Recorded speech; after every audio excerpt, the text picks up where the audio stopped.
Give it up for Harun, Mushod, everybody.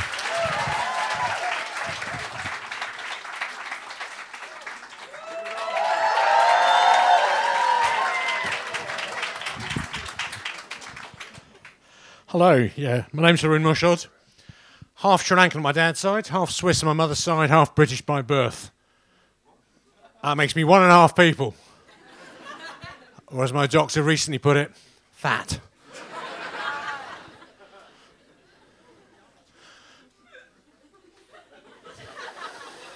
You're right. Not that funny. Background's a bit more complicated because my dad, he was a Muslim, my mum's Catholic.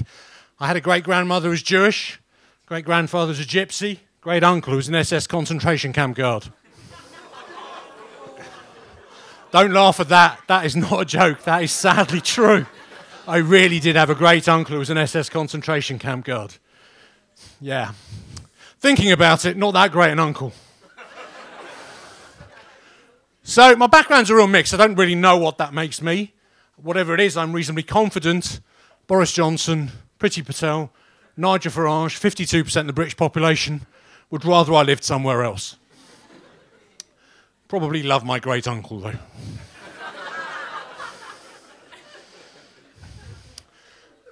So one of the things that did influence, my background did influence, was my choice of career, because when I grew up, I became a human resource manager.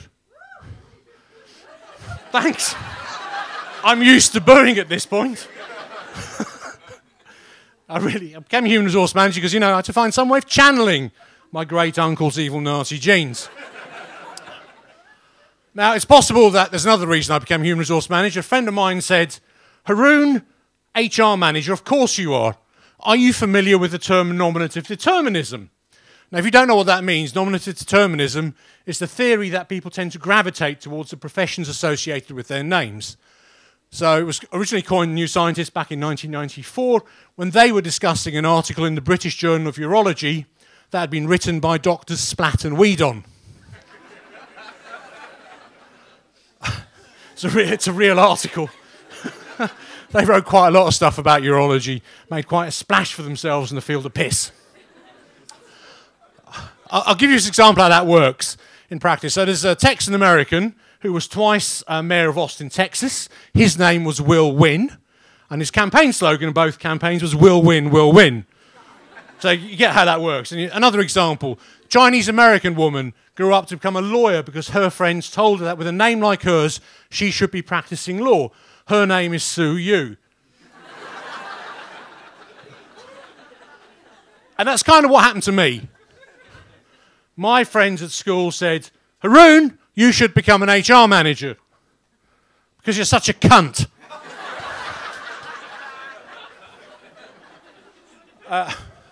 So I did, and now I'm a fellow of the Chartered Institute of Personnel Development, which makes me a fully certified cunt.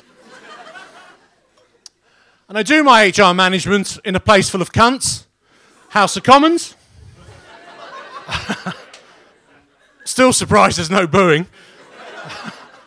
And you'd think, being a political comedian, I would get all my material straight from the horse's mouth. The problem is, there's a bit in our employee handbook that says that I could be dismissed for gross misconduct if I do or say anything that brings Parliament into disrepute. Yeah. How long have I got left? What's particularly galling is the person who put that rule into the employee handbook is me.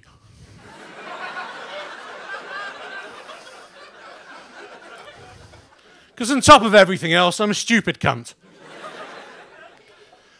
Now, if my employer were to try and take disciplinary action against me for bringing Parliament into disrepute, I do have some defences.